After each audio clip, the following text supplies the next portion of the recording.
Alright, boys, today we're gonna be talking about a funny Bond. He's getting buffed if you didn't know. Also, if you didn't know, we have a podcast, and we discussed how we would buff Bond. But like we didn't go too into depth. Everyone just like mentioned like one buff they would do, like one little change. And also like just had more time to think about it now. And also this was before the actual announcement, so we didn't like take it too serious, right? So I thought, why not make a video on what I want to be buffed of each part of his passive, skill, ultimate, right? Like each of them, like what I want to be buffed on them. If they're gonna do buff everyone, right? I'm not too sure if they're gonna buff all of them. But, yeah, anyway. Let's get started. So first of all, his debuff card, right? That one's really important, okay? Now, what I would change on this one is nothing. I would legit not change anything on this. I think the way it is right now is fine, and you'll see why and what I mean later, okay? So this thing, I think I can just do this right here, okay? First of all, immediately, right? And then draw my own certified. Let's make this green. Yoink, right? I can draw it. This is a good skill, okay? I know what people are thinking. Oh, make it AoE or make it do this. Hey, just broaden your horizons, okay? That's why we're moving on to the passive next, okay? Now we know what their idea is, right? They want to make sure that they want to give him more survivability, and they want to make sure he can do his job better, which is the same, like killing the main unit of the enemy team turn one, right? That's his job. He's supposed to take out one, like the threat on the enemy team. That's what they said in the patch notes, so they know that he's some type of DPS name I can't think of. He's an assassin, bro. There you go. Anyway, now his passive I would change very drastically, okay? Right now, I should actually like have this like pulled up, I guess. So let's do this. Yoink. Right? Extortion Zone. What Extortion Zone does, but let's have this here. And HP related stats, we know what it is, right? So, very important, what I think they should do here. Okay? Now, Extortion Zone itself, I guess we can have a second copy of it, right? And then we can do this, right? Quick Photoshop tutorial, guys. No problem, free of charge. What I would do here is, if I do this, I've never done this, but this should work the way I want it to work. And then let's do Times New Roman, bro. Everyone's favorite font. Okay, Extortion Zone. Make this white. Yoink. Okay, make this. There you go. That's good enough. All right. So, also let's not make this bold. All right, Extortion Zone. What I want from this the most is going to be. Also, let's just change this to 0. Oh wait, let's change this to auto. All right. Anyway, Extortion Zone. Decreases the 70 allies damage by 20%, right? What I want this to be is decreases 70 allies damage taken by 20%. That's alright, right? That's alright. Now I was thinking give them debuff immunity, but no. I want them to, and I don't know how I'm gonna word this. I want them to make Bond a support character. Well, do both good, right? They still be the crazy DPS they're supposed to be, but they can also give him a support ability. Why not give him a support ability, right? So I'm thinking, right? He gets on his passive, he gets attack rated stats based on the attack rated stat decrease effect on enemies, right? Now, why don't we take this part? Yeah, debuff applied by this hero only, right? So his own, like the 70 cents debuffs he does, right? Why don't we take those? Which one is it, bro? It's this one. Why don't we take this and we just put this here, bro? Okay, the attack rate stuff. Why don't we put this here, right? Why doesn't he give allies an attack rate increase? Right? Obviously not as much. So let's keep the wording of this one. Let's move this over, and we're gonna have this just be like just whatever, and then increases attack related stats by up to 15%, 3% per debuff, per what is it, attack related stats decrease. Right, that's how I'm gonna abbreviate it. Attack related stats decrease on enemy up to a maximum of 5. Wait, they would do it like this actually. yoink, and then we remove this because everyone can do the math themselves. By 3% on the enemy, yoink, and then in brackets up to maximum of 5, right? Why not have this there too? It's just 15% attack rate stats. It's nice. It's nice. It's not crazy, but like it gives him a supportive ability that he doesn't have, right? So at turn 1 he can be DPS, and then he's not useless. Instead, turn 2 and turn 3, he'll be a DPS. Now the way I want to change him, like you'll see further on the passive, he'll stay a DPS even after turn 1. But I think this is a nice buff, right? It doesn't make him broken, it just makes him nice. Okay, this one wouldn't apply to him, right? Okay, only his own passive would apply to him, his old passive, this thing. But this would just be for allies. Okay, and then okay, and this, like, let's add an and to a maximum. No, okay, to and increases, right? And then let's move this. Right, 20% damage destruction, which is fake, and then increase attack rate stats by up to 15%, right? Which you'll get super quickly, so this is nice.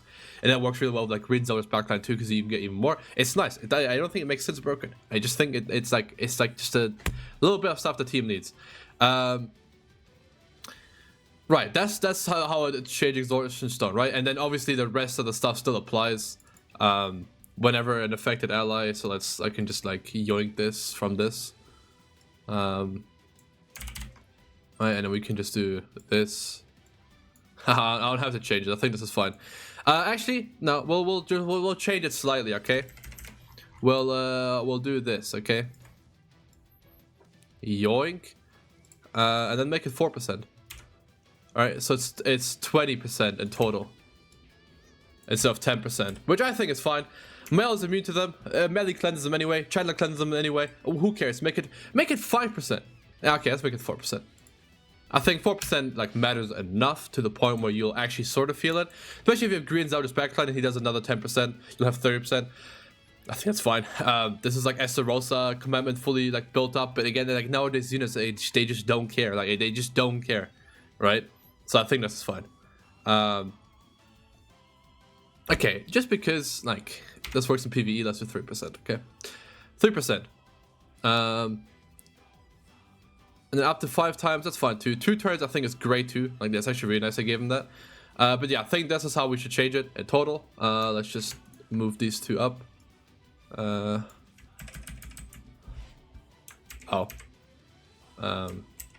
My bad. Let's move these up.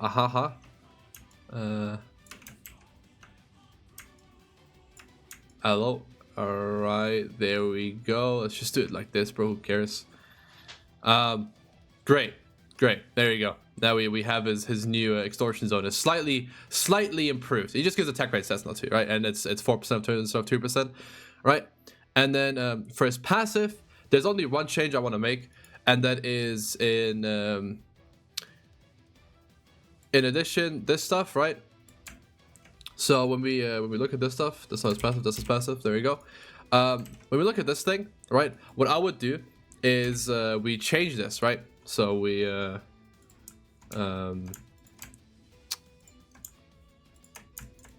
yoink. We change this. Actually, we don't change this. When used on mark of enemy concentration and the effect is removed once crit damage occurs, we remove this part. Okay. So let's do this too. All right. Let's do this. Okay.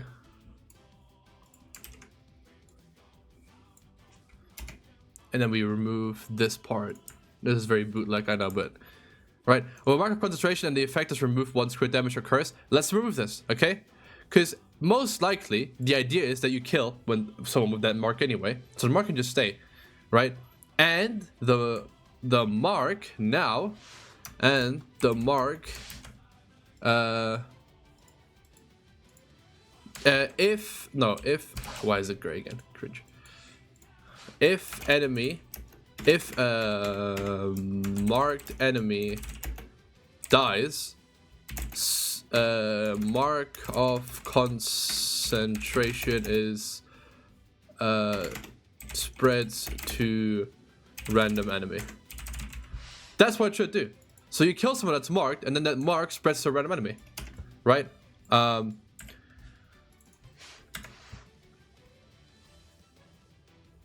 Yeah, I think yeah, exactly. Yeah, and it still lasts 2 turns, right? Last 2 turns.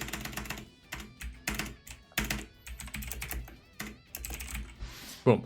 I think that's legit all it needs. Like, instead of removing it, because like, okay, so it like, some of you might be like, oh my god, it's way too broken, right? Obviously it's strong, but he's the anniversary festival, why not make him good, right? I think that's fair. Oh right, we have it like this. Oh, whatever. The thing is, the idea is that when you mark someone and you do his single target that's guaranteed to a crit, you kill them, right? You kill the enemy. So that's supposed to be like the whole remove the mark when you're done. It doesn't really matter because the idea is that you kill them anyway in that turn with that card. Now, why not make it so when you kill them, that mark also spreads? Because what it does right now is the 100% attack rate down. Imagine how much percent crit chance down is so useless. Because you're gonna attack the same turn and remove it anyway, right?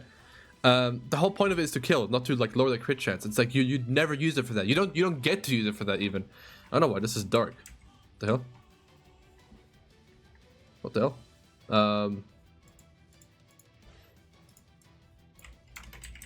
What the hell? I'll take another one, I guess. Yoink. I know what's up with that one. Right, I think that's fine. I think the way we have it here, that's how we should do it, okay? Now as ultimate, they already said this in the patch notes. The only thing I would do is like change this part. Or is the ultimate? The ultimate is, this is the ultimate, right? No, it's not the ultimate. Okay, it's much further to the right. It's this thing. Okay, so increase the 3% up to 9%, right? And then, okay, so we can actually do this. Right? I think this just needs to go, and then...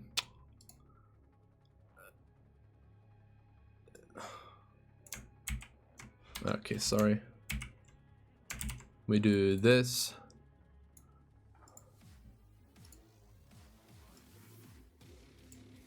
Alright, okay. Okay, I have to go back on the OST. I forgot to change it. It needs to be the Grand OST. There you go. Okay, so we have the 3% now, right? Now we change this. Okay, we change this to become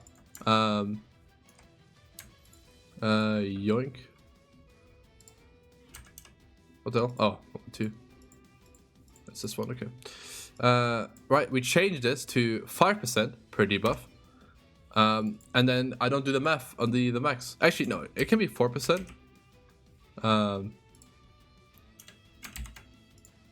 It can be 4% on the debuff. That's fine. Like just 1% increase, right? And then on 1/6, let's make it so it'd be 3. Let's make it 12% on 1/6, I guess, right? It'd be 12, right? And then it'd be 36 on thingy, on max, right? That's fine. I think that's fine, right? Like the cap is 36, so you get 9 debuffs on them. You do 3 attacks, he gets this. I think that's fine, especially because like you don't get to use it like the way you think you do, because it gets removed on their turn anyway, because they're gonna cleanse it, because everyone on their team like has cleanses now. So I think 12 to 36% is fine. I think that's what they'll do too.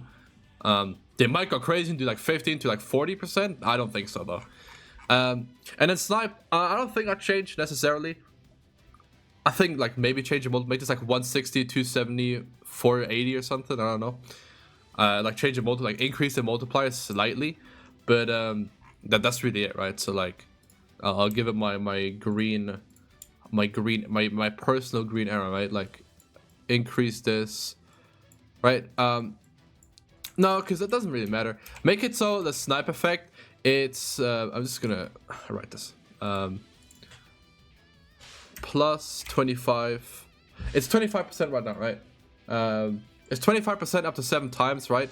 Make it 30%, right? Up to 6 times. Up to 6 times. Make it 30%, max 6. Okay? It decreased the maximum. Like the same thing what they did for green zones, right? It used to be 10 debuffs, right? Or 12 debuffs, and then they lowered it to 8 debuffs. And they increased the percent, right? Lower the amount, lower the cap, and increase the base percent. So that you more quickly get a better effect, but you don't have as high of a cap. I think that's fine. Because you're not going to have 7 debuffs on the enemy when you attack with snipe. You can't get, it's so hard to get 7 debuffs. Like, you have to run green Sora, that would be like the easiest way, right? Or like with Merlin, you can like sort of get it. But you don't want to run green Sora on his team, right? You want to run red Sora on him because he like guaranteed crits, so he's just so much better than Mael would be as a link. So I think we just do this, right? For this card, for snipe. That's it. That's what I would do. And I think this would fix Bond legit. Give him like 40% more pierce rate stats plus 40% pierce in his passive. Not in his passive, in his like stats. And let's make it 20. Let's make it 20% pierce plus 15% crit chance, and then like I don't know what his defenses are, so I'm just not gonna touch them. But I think like just these two, right? He gets all this. I think he'll be great. I still don't think he'll be as good as Pergmelli or Mael. He'll be better than Mael in the sense of like he'll cook because like his team is better. But what do you call it? Like Mael right now just has like outdated ass units, right? So he's not cooking like that. But yeah, I think that's what I did do. I hope you guys enjoyed. Good job.